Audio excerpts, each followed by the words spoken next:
Hello students, मैं professor Radha Tiwari GS college of commerce Wardha के e learning platform पे आप सभी का स्वागत करती हूँ। दोस्तों, पिछले वीडियो में हमने देखा कि क्लासिफिकेशन ऑफ रेशो जो कि फंक्शनल बेसिस पे हमने पढ़ा था।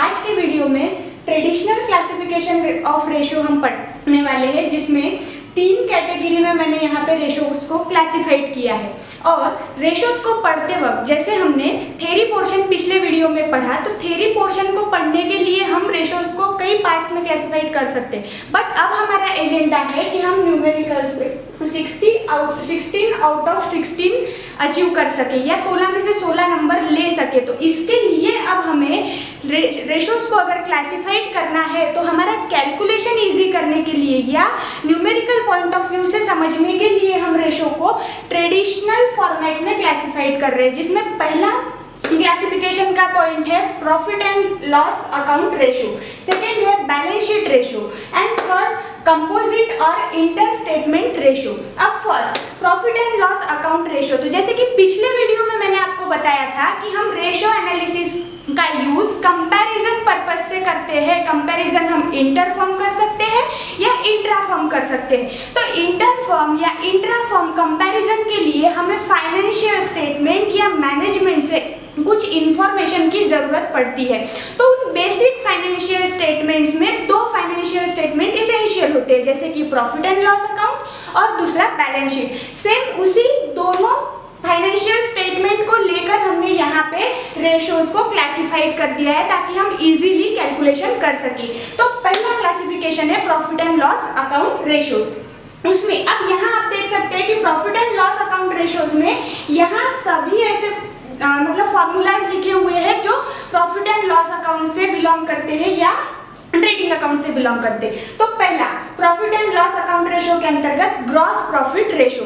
अब यहाँ हम एक चीज देख सकते हैं कि ये जो कैटेगरी हमने की है, इसमें जो भी रेशो आएगा, इसमें न्यूमेरेटर में जो पर्टिकुलर नाम लिखा है, जैसे कि यहाँ है ग्रॉस प्रॉफिट रेशो, फिर है नेट प्रॉफिट रेशो, तो न्यूमेरेटर में आएगा gross profit divided by net sales multiplied by 100।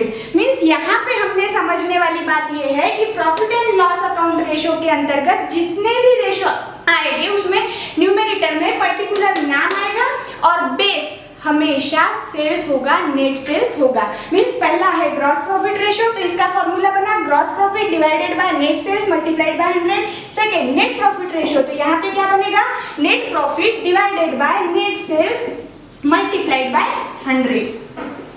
उसके बाद net operating profit ratio, net operating profit ratio का भी formula same, net operating profit divided by net sales multiplied by 100। उसके बाद है ऑपरेटिंग रेशो। अब केवल ये फॉर्मूला एक थोड़ा यहाँ पे अलग जा रहा है, जैसे कि हमने ऊपर देखा कि जो नाम है वही न्यूमेरेटर में आ रहा है, बट यहाँ पर ऑपरेटिंग रेशो में COGS means cost of goods sold plus operating expenses divided by sales multiplied by 100 हमें करना है।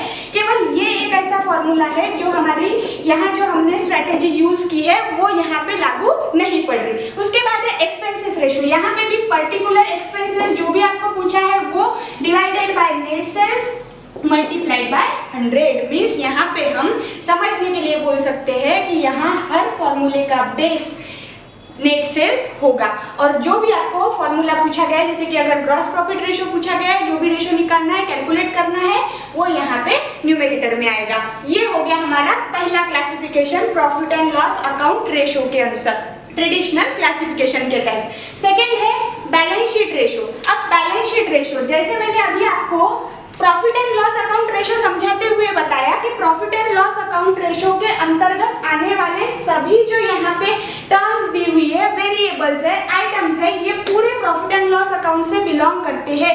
वैसे ही अब हम यहाँ देख सकते हैं कि बैलेंस शीट रेशो जब हमें देखना है तो बैलेंस शीट रेशो में यहाँ जो 2 वेरिएबल्स आएगा, यहाँ पे हम 2 वेरिएबल्स का कंपैरिजन करेंगे जो दोनों वेरिएबल बैलेंस शीट से बिलोंग करने वाले रहेंगे या बैलेंस शीट से संबंधित रहेंगे।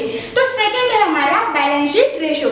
जैसे यहाँ पे हमने सभी इसका बेस नेट सेल्स रखा मल्टीप्लाइड बाय 100 किया, मींस यहाँ जो पर्टिकुलर रेशो का आंसर आएगा वो परसेंटेज में आएगा। पिछले लेक्चर में मैंने आपको बताया था कि हम रेशो किन फॉर्म में एक्सप्रेस कर सकते हैं, तो परसेंटेज के फॉर्म में, टर्म्स, टाइम या जैसे कि यहाँ पे हमने देखा ईस्ट वाला 2:1, इस फॉर्म में भी हम रेशो को एक्सप्रेस कर सकते हैं। तो जो प्रॉफिट एंड लॉस अकाउंट वाले जितने भी रेशो आएंगे वो परसेंटेज के फॉर्म में एक्सप्रेस किए जाएंगे। अब हम देखेंगे balance sheet ratio. Balance sheet ratio में टाइम्स में हो सकता है। अभी यहाँ पे पहला है करंट रेशो। तो करंट रेशो में हमें क्या देखना है कि हमारे पास जो करंट एसेट है वो हमारी करंट लायबिलिटीज यानी कि हमारी जो करंट लायबिलिटीज पेड करनी है उसको देने के लिए या उन देयता को देने के लिए हमारे पास अच्छे तरीके से या हमारे पास जितने मतलब जिस अमाउंट में चाहिए उतने इसमें करंट एसेट है या नहीं। तो इसका करंट रेशो का फॉर्मूला बनता है current asset divided by current liabilities. Second है लिक्विड रेशो। लिक्विड रेशो को ही हम क्विक रेशो कहते हैं या एसिड टेस्ट रेशो कहते हैं। अब यहाँ पे एसिड टेस्ट रेशो से हम एक क्विक रेशो को समझने की या लिक्विड रेशो को समझने की कोशिश करते हैं। जैसे एसिड क्विकली बिल्कुल सेकंड में किसी को भी जला सकता है, वैसे ही क्विक रेशो सेकंड में हमें यहाँ पे देखना है कि हम कितने जल्द से जल्द पैसे खड़े कर सकते हैं।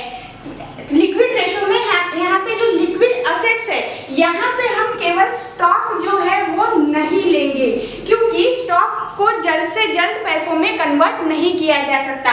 और जैसे कि करंट रेशो की जहाँ पे करंट रेशो काम नहीं आता तो वैसे जगहों के लिए हम लिक्विड रेशो का इस्तेमाल करते हैं। तो लिक्विड रेशो का फॉर्मूला है liquid assets divided by liquid liability. सिर्फ आपको याद क्या रखना है कि यहाँ पे हम इन्वेंटरी या स्टॉक को कंसीडर नहीं करेंगे लिक्विड एसेट को बनाते वक्त या लिक्विड एसेट लिखते वक्त। उसके बाद है प्रोप्राइटरी रेशो। प्रोप्राइटरी रेशो के फॉर्मूला को देखते हुए हम बोल सकते हैं कि प्रोप्राइटर्स और share holders fund divided by total assets. यहाँ पे शेयर होल्डर्स का जो फंड रहेगा जैसे equity share holder, reserve and surplus, ये सब जो आएगा वो शेयर होल्डर फंड्स में, और टोटल एसेट और टोटल रिसोर्सेज से उसको डिवाइड करना है। यहाँ पे हमने देख लिया प्रोप्राइटरी रेशो।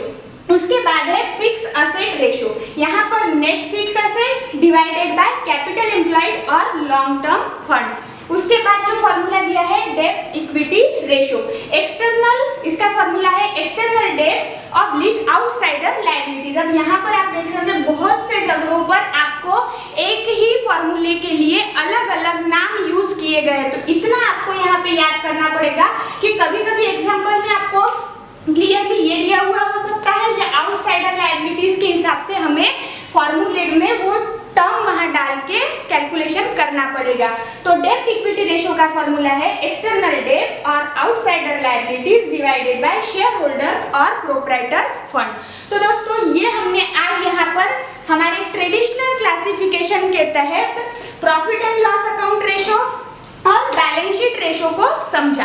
अब बैलेंस शीट और प्रॉफिट एंड लॉस अकाउंट को रेशोज को समझते हुए आपने देखा कि यहाँ पे जो भी टर्म्स आई है वो हमने फॉर्मूले में लिखी, और मैंने आपको शुरुआत में बताया कि हमारा एजेंडा 16 आउट ऑफ 16 का है और आपके एडवांस मैनेजमेंट अकाउंटिंग के आपके पूरे सब्जेक्ट के तहत ये ऐसा चैप्टर है या ऐसा यूनिट है जहाँ पे आप रोट लर्निंग करके सिर्फ फॉर्मूलीज को याद करके भी 16 आउट ऑफ 16 का एजेंडा पूरा कर सकते हैं। तो आपको ये जब तक का मेरा नेक्स्ट वीडियो कंपोजिट और इंटर स्टेटमेंट रेशोज और नेक्स्ट जो यहाँ पे स्टेटमेंट है जैसे कि रेवेन्यू स्टेटमेंट है और हमें बहुत सारे स्टेटमेंट्स के हिसाब से हमेशा आपको थाली में परोस के नहीं दिया जाएगा कि जैसे ग्रॉस प्रॉफिट दिया हुआ है और नेट सेल्स दिया हुआ है और आपको रेशो कैलकुलेट करना है, ऐसा नहीं होगा। एडवांस लेवल पे जब हम पढ़ रहे हैं तो हमें बहुत सारी चीजें खुद फाइंड आउट करने पड़ेगी, जैसे कि ग्रॉस प्रॉफिट हमें खुद निकालना पड़ सकता है टी फॉर्मेट या स्टेटमेंट फॉर्मेट का अकाउंट तैयार करके,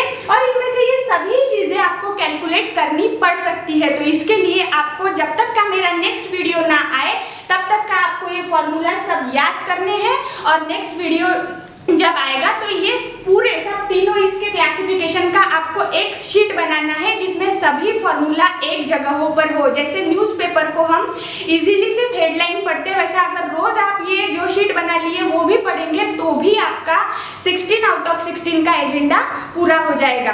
सो नेक्स्ट वीडियो आते तक आप पढ़ते रहिए, घर में रहिए, सुरक्षित रहिए। Thank you.